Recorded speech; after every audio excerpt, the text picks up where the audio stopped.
Hello all MPPSC aspirants, today we are going to take topic about kinship. यहाँ पर हम पढ़ रहे हैं mains paper 2 part B sociology के अंदर। यूनिट 1 है ये, बेसिक कॉन्सेप्ट्स ऑफ सोशियोलॉजी। इसके अंदर हमारी लेक्चर सीरीज का ये लेक्चर 4 है। आपको पूरी डेडिकेटेड प्लेलिस्ट सोशियोलॉजी की इस यूट्यूब चैनल पे आने वाले समय में देखने को मिल जाएगी, और ये सारे नोट्स आपको इस टेलीग्राम ग्रुप पर अवेलेबल हो जाएंगे पीडीएफ के फॉर्म में। टेबल ऑफ कंटेंट की बात करेंगे हम यहाँ पर कि हम इस टॉपिक के अंदर किंगशिप के अंदर हम क्या क्या चीजों को पढ़ने वाले हैं। तो यहाँ पर आपको डेफिनेशन देखने को मिलेगी, इंपॉर्टेंस, टाइप्स, किंगशिप से रिलेटेड टर्मिनोलॉजी, उसके फंक्शंस मतलब नातेदारी के कार्य, और यहाँ पर भारतीय समाज में नातेदारी क्या होती है, और चेंजेस इन किंगशिप पैटर्न, यहाँ पर किंगशिप एंड जेंडर, और थ्योरेटिकल पर्सपेक्टिव ऑफ किनशिप यहाँ पर आपको देखने को मिलेगा इस पूरे टॉपिक के अंदर। आगे बढ़ते हैं। यहाँ पर किनशिप की डेफिनेशन क्या होती है। असल में किनशिप ये होता है, नातेदारी क्या होती है, एक सोशल रिलेशन होता है, ये सामाजिक संबंध होता है। ये जो सामाजिक संबंध है ये 3 प्रकार से बनता है। असल में एक होता है ब्लड रिलेशन, जिसको हम कॉन्सैंग्यूनिटी बोलते हैं। एक होता है मैरिज, एफिनिटी और अडॉप्शन। यहाँ पर अगर हम हिंदी में इसको देखें तो रक्त संबंध, विवाह संबंध और गोद लेना, इस तरीके से नातेदारी होती है। और यहाँ पर इसी से ही हमारा समाज का निर्माण होता है, सोशल स्ट्रक्चर, मतलब यहाँ पर forming the building blocks of social structure. तो ये हो गई हमारी किंगशिप की डेफिनेशन। इसकी इंपॉर्टेंस क्या होती है, तो यहाँ पर ये रेगुलेट करेगी मैरिज को और रिप्रोडक्शन को।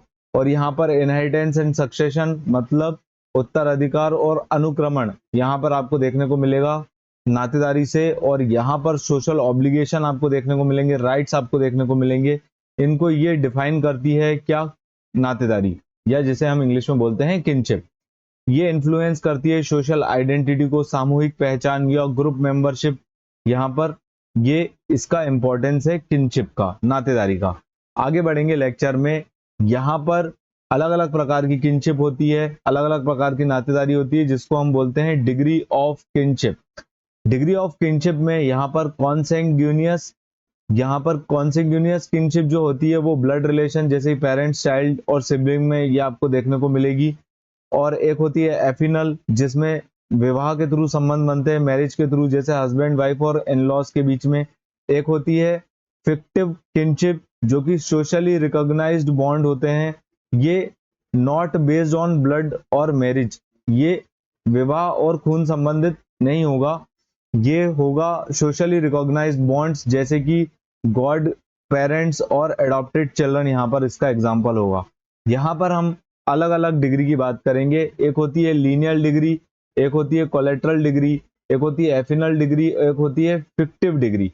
तो जो लीनियल डिग्री है इसमें आपको देखने को मिलेगा कि जैसे कि मान लीजिए ये 2 लोग हैं और ये आपस में रिप्रोडक्टिव रोल प्ले करते हैं, और यहाँ पर एक ऑफस्प्रिंग आता है, और ये ऑफस्प्रिंग आगे चल के फिर किसी से मैरिज करेगा, और यहाँ पर फिर से एक ऑफस्प्रिंग आएगा।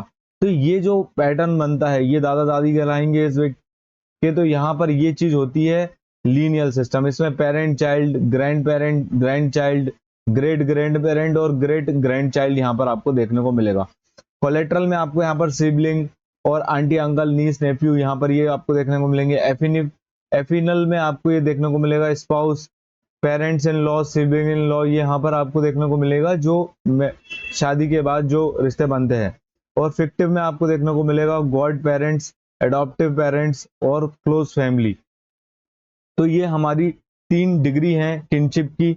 और टॉपिक में आगे बढ़ेंगे, किनशिप से रिलेटेड टर्मिनोलॉजी की हम बात करेंगे यहाँ पर।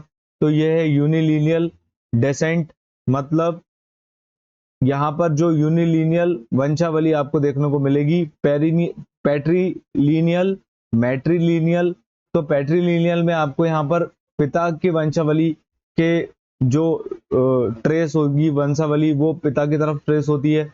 यहाँ पर मैट्रीलिनियल में मदर की तरफ वंशावली जो है ट्रेस होती है। ये होता है यूनिलिनियल डेसेंट या यूनिलिनियल वंशावली। यहाँ पर बायलेटरल वंशावली में आपको ये देखने को मिलेगा, बोथ जो मदर एंड फादर दोनों की तरफ पे आपको जो है झुकाव देखने को मिलता है, वो होती है बायलेटरल वंशावली। और एम्बिलिनियल वंशावली में आपको ये देखने को मिलेगा कि अगर बच्चा है वो उसको पिता की तरफ ज्यादा झुकाव है उसका या मदर की तरफ, ये वंशावली वो चूज करता है, तो वो होती है एम्बिलिनियल वंशावली या एम्बिलिनियल डेसेंट। आगे बात करेंगे फंक्शंस ऑफ किनशिप की, तो यहाँ पर आपको देखने को मिलेगा socialization, support system, inheritance, political alliance और यहाँ पर कल्चरल कंटिन्यूटी। तो ये सारे जो होते हैं नातेदारी के कार्य होते हैं। एक सोशलाइजेशन जिसकी हम बात कर रहे हैं, यहाँ पर आपको teaching norms, values and roles of society यहाँ पर आपको देखने को मिलेगा। सपोर्ट सिस्टम में आपको नातेदारी में ये देखने को मिलता है, यहाँ पर इमोशनल सपोर्ट, इकोनॉमिक सपोर्ट और सोशल सपोर्ट आपको देखने को मिलेगा। इनहेरिटेंस में आपको ये देखने को मिलेगा जो संपत्ति है और उसके जो उपाधियां हैं और उसके उत्तराधिकारी जो बनेंगे, वो इनहेरिटेंस यहाँ पर आपको नातेदारी में, किनशिप में देखने को मिलती है। ये उसके कार्य हम पढ़ रहे हैं। पॉलिटिकल अलायंस में यहाँ पर आपको देखने को मिलेगा, यहाँ पर फॉर्मिंग अलायंस और मैनेजिंग कॉन्फ्लिक्ट्स। और कल्चरल कंटिन्यूटी में आपको देखने को मिलेगा ट्रेडिशन और कस्टम को प्रिजर्व करना या उसको और आगे बढ़ाना। आगे बढ़ेंगे, किनशिप इन इंडियन सोसाइटी की बात करेंगे हम यहाँ पर। तो यहाँ पर 3 प्रकार की हमको पढ़नी है नातेदारी भारतीय सोसाइटी के हिसाब से। तो एक होगी ज्वाइंट फैमिली, एक होगी कास्ट एंड किनशिप, एक होगी यहाँ पर गोत्र सिस्टम। तो ये 3 प्रकार की यहाँ पर आपको इंडियन सोसाइटी में किनशिप पढ़ने को मिलेगी। ज्वाइंट फैमिली हम पहले ही पढ़ चुके हैं, इसमें मल्टीपल जनरेशन एक साथ रह रही होती हैं, इनका कॉमन रेसिडेंस होता है, कॉमन किचन होता है, कॉमन वर्शिप प्लेस यहाँ पर आपको देखने को मिलेगी। हायरार्कल इन स्ट्रक्चर होते हैं, जो एल्डेस्ट मेल होता है वो यहाँ पर आपको authority, head of the family आपको देखने को मिलेगा। जो ज्वाइंट फैमिली सिस्टम है, इसके एडवांटेज हमने पढ़े थे पिछले लेक्चर में भी, हम ये कवर कर चुके हैं। सोशल और इकोनॉमिक सिक्योरिटी आपको देखने को मिलेगी, स्ट्रॉन्ग सपोर्ट सिस्टम यहाँ पर आपको देखने को मिलता है। आगे बढ़ेंगे, ज्वाइंट फैमिली के यहाँ पर कुछ डिसएडवांटेज भी हैं, जैसे कि यहाँ पर आपको प्राइवेसी नहीं देखने को मिलती बिल्कुल भी, इंडिविजुअल फ्रीडम यहाँ पर नहीं होती है, और यहाँ पर फाइनेंशियल बर्डन भी हो जाता है अगर पूरी फैमिली की कम इनकम है और मनी का डिस्ट्रीब्यूशन ज्यादा है तो लोगों के बीच में। यहाँ पर कास्ट और किनशिप की बात करेंगे हम, कास्ट और नातेदारी की। तो इंटर रिलेशन बिटवीन नातेदारी यहाँ पर आपको देखने को मिलेगा, जो भी हमारी नातेदारी हो रही है वो मेनली कास्ट की आइडेंटिटी को फॉलो करती है। मेनली हमारे जो रिश्ते नाते होते हैं वो कास्ट के पहलुओं पर चलते हैं। मैरिज रूल्स की हम यहाँ पर बात करेंगे, तो एंडोगेमी विद इन कास्ट और एक्सोगेमी विद इन गोत्र यहाँ पर आपको देखने को मिलेगा। सोशल स्ट्रेटिफिकेशन में आपको देखने को मिलेगा, नातेदारी यहाँ पर मेंटेन करती है सामाजिक स्तरीकरण, यहाँ पर आपको ये चीज देखने को मिलेगी। गोत्र सिस्टम की हम बात करें तो ये अ लीनिएज सिस्टम अमंग हिंदूज, ये आपको एक पैटर्न आपको हिंदू में देखने को मिलेगा जिसमें वंशावली का खंडन आपको देखने को मिलता है। यहाँ पर सभी का एक कॉमन जो गोत्र होता है उसमें कॉमन एंसेस्टर होते हैं, कॉमन पूर्वज यहाँ पर आपको देखने को मिलेंगे। यहाँ पर मैरिज जो होती है वो एक्सोगेमी विद इन गोत्र, यहाँ पर टू अवॉइड इंसेंट, यहाँ पर आपको इनसेट आपको देखने को मिलेगा ताकि अनाचार से बचा जा सके, इसलिए यहाँ पर गोत्र के भीतर ही काम करना होता है। आगे बढ़ेंगे, नेक्स्ट टॉपिक में हम जाएंगे, तो यहाँ पर आपको चेंजेस इन किनशिप देखने को मिलेगा। तो चेंजेस इन किनशिप पैटर्न में आपको यहाँ पर देखने को मिलेगा अर्बनाइजेशन के कारण, ग्लोबलाइजेशन के कारण और लीगल चेंज के कारण। तो अर्बनाइजेशन के कारण आपको यहाँ पर देखने को मिलेगा न्यूक्लियर फैमिली यहाँ पर आज की डेट में बढ़ रही है। ग्लोबलाइजेशन में आपको यहाँ पर देखने को मिलता है कि क्रॉस कल्चरल मैरिज यहाँ पर आपको देखने को मिलेगी। होमोजेनिटी यहाँ पर आपको देखने को मिलेगी कि पूरी दुनिया का अब एक ही कल्चर डेवलप हो रहा है ड्यू टू ग्लोबलाइजेशन। यहाँ पर लीगल चेंज में आपको देखने को मिलेगा कि सेम सेक्स मैरिज यहाँ पर आज की डेट में अडॉप्ट कर लिया है। और जेंडर और किनशिप की बात करेंगे हम, नातेदारी और लिंग की यहाँ पर हम बात करेंगे।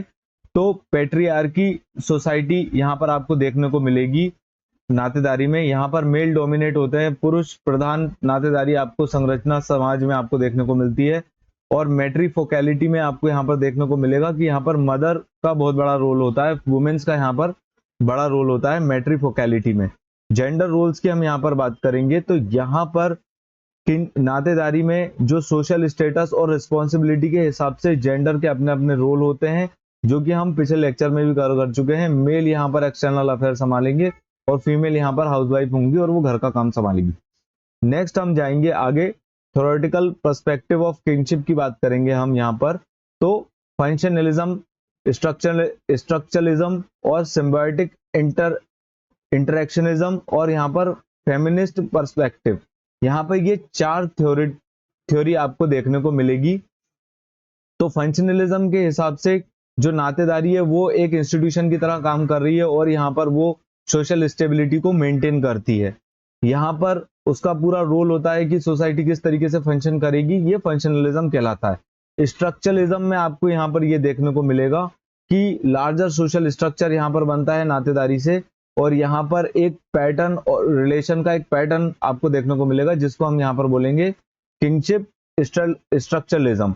सिंबॉलिक इंटरेक्शनिज्म में आपको यहाँ पर ये देखने को मिलता है कि डेली इंटरेक्शन और मीनिंग्स यहाँ पर आपको देखने को मिलेगी। सोशल कंस्ट्रक्ट यहाँ पर आपको देखने को मिलता है। फीमेल पर्सपेक्टिव से यहाँ पर आपको देखने को मिलेगा कि ये क्रिटिसाइज कर रहे हैं जेंडर नेचर ऑफ किंगशिप को। यहाँ पर एम्फेसाइज किया है इन लोगों ने वुमेन के ज्यादा रोल नहीं है किंगशिप में, यहाँ पर जेंडर इनइक्वालिटी देखने को मिलती है। और इसी तरीके से हमारा यहाँ पर लेक्चर एंड होता है और आप हमारे चैनल को सब्सक्राइब कर सकते हैं और ये सारे नोट्स आपको इस टेलीग्राम ग्रुप पे अवेलेबल हो जाएंगे। Thanks for watching, please subscribe our channel. Thank you.